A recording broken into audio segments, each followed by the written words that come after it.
It's hot. You know what? It's 91 degrees, but it feels more like 98.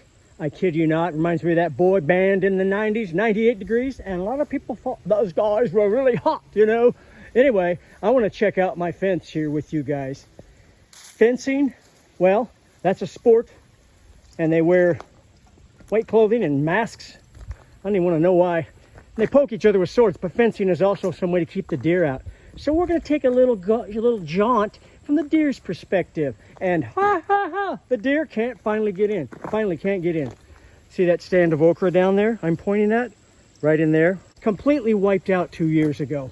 Had it planted a little further up. Anyway, I came home from helping my son move down in Tennessee. I said words I shouldn't have, okay? But now this fence is keeping them out. It is about between 6'2" and 6'5", 6'6" tall. We have a very sloping property. You can see right here, we got a slope that goes down there. Then as it curves to the left, it kind of evens out for a little bit. But over in here, you can see down yonder there, it really drops like a rock. I mean, I kid you not. So let's tour around. Keeping the deer out, keeping the dogs in, I'm happy. Welded wire, 2-foot section, topping a 4-foot section. Why did I do that? Because I built most of this fence alone. And I needed to be able to handle something easier than a 6-foot tall, high section of welded wire. Yes, this is some old hog wire that we've souped up so the dogs can't crawl out. We've got to replace that. But most of it is this 4-foot welded wire, 18 gauge, I believe, topped by 2 foot. And you're right, if you have the discerning eye, when I go around the corner here, you'll see that these are not 4x4s at all. These are actually, because a 4x4 is like $10, right, before tax at Home Depot. These are what they call coal lumber. They're seconds that they can't sell, so they throw them back in a big pile on a rack. And the people who time it just right, sometimes I can, sometimes I can't. I've got to buy it on my break and stuff. I'll buy these 2x4s, and what I did was I screwed two 2x4s together. So what, 35 cents worth of screws, $2 for roughly two cold 2x4s. And so for under $2.50, I've got my $10 4x4 set up. Not quite as strong, but it still works great. So moving around, here's my watering station. You can see I'm filling it up right now, gurgling away. Yes, I got to water as soon as I'm done. I can't believe Zone 6B. We had so much rain, and now the shoe's on the other foot. But look at here. Nothing's touching these. This is some mysterious potato leaf variety. And yes, we will have deer come right up from the woods, up this driveway, and just walk along this nice little parkway grass thing we've created here by the driveway and nibble everything that's sticking out. It's very random. Some years they do. This year they haven't, but I'm not going to take any chances. We got the fence, and that's that. Look at the sun golds, guys. Sorry, everything's being shot through the fence. But you get the idea, right? Looking through 18 gauge wire. Sun gold's really doing good. Really doing good. It's growing all the way up and over. That post right there is about 6.5 feet tall. And you can see we got sun gold popping up. Yeah, it's just growing. Over here, carbon tomato. Look at that. Beautiful. Ready to pick that tomorrow. There's another ripe one in there in the depths. Another one starting to ripen. It's one I picked earlier. As you can see, we've got a lot of splitting going on, guys. Lots of splitting going on with the tomatoes. But it's been a tougher year than last year, that's for sure. But we're making lots of sauce. Not quite as much fresh eating. Yellowstone tomato.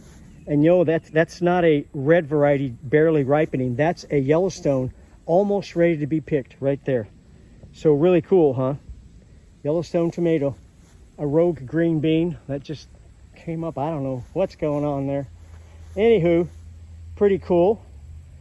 And so over here we have 6, actually 5, because I pulled one out because of disease, tomatoes. And yeah, I know they're flopping a little bit, growing all the way down to the fence. We got a blossom right here saying hello. But guys, here's the part I'm so excited to show you about. Look at this fence and what it's done. Here we have rampicante squash. And rampicante, I found out in Italian, means something like rampant. Okay, I mean, look at this little guy. Beautiful little curved, sort of like a crookneck squash, but much more elongated. And look, we've got cherry tomatoes growing up and over, around. There's some right there. And this thing just goes on and on. If I sweep around and show you, Rambuncante squash, large red cherry tomato. Down here, if I double back, more Rambuncante squash. Look at that. Look at that coming in on the grass. I've got this wire here, extra protection against the deer. I've got too much hanging out of the fence in this section, but it goes on and on and on. On the fence we grow. Look at that. 2 more Rampuncantes. A cucumber right there. Wow. That one's trying to grow back in the fence. Hey, wait a minute. I don't want to be here. I want to grow back in there. See that thing right there? Hey, guy in the shadows. 2 Rambuncante squash. Beautiful. Those will be ready to pick in the next couple days. Saute them babies in a little bit of avocado oil. Serve them up with eggs or whatever. You got it. Kiwi from my friend Clayton. He didn't know he gave them to me. He thought they were dead, but they're coming on. Some sort of kiwi. I've never grown them before. Of course, we got the trellis in there. It's got its own little fence, if you will. But this fence continues to support another kiwi vine right here. Cardinal flower. We let a few of those grow. They grow like crazy, but we got to watch them. But I'm letting a few grow. They're really pretty. It's just starting to blossom. And guess what it brings around? Nah, not the hawks. It brings around the hummingbirds. Cool. We got a bone set growing right in there. There's a little bonus. Bone set is a great, valuable herb, obviously for setting bones. Beautiful wild herb. I'm gonna let that grow. As soon as it blossoms, it'll be a great pollinator anyway. But check it out. The fence, this section in particular, where the gate starts, right here, Rambuncante, cucumbers, more cukes right there. Did I show you those? Just hanging out. Just hanging around. Yeah. Cool. Cherry tomatoes ripening on the vine. Love it. Keeps the deer out.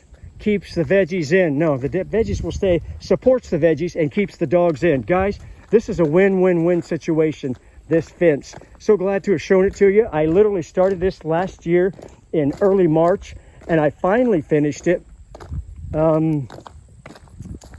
probably the last part of May, year before last. But it's been a blessing, and it's a lot. It's about 270 feet of fence as it goes around. You can see it sweeps around this big old pear tree, but lovely. A little shadier down here. There's a bad tomato that I tossed to feed the wildlife outside the fence where they belong, and it got stuck on the fence. Oh my goodness. Let's get that off there.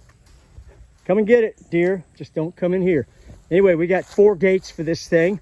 It took pretty much forever to build it. This is the bottom gate, wide enough to accommodate a riding lawnmower. And yeah, you can just see it just sweeps on around. This is mostly lawn and some flowers over here. There'll be many more flowers my wife's bringing in next year. Excited to show you that. This giant dying elm tree is, yes, part of our yard, as well as this thriving ash tree. And we grow amongst the trees around here. As I finish, you can see this ginormous, oh my goodness. Can you see that thing? Look at that ginormous pumpkin. It's huge. All right, guys, we'll talk to you later. Thanks.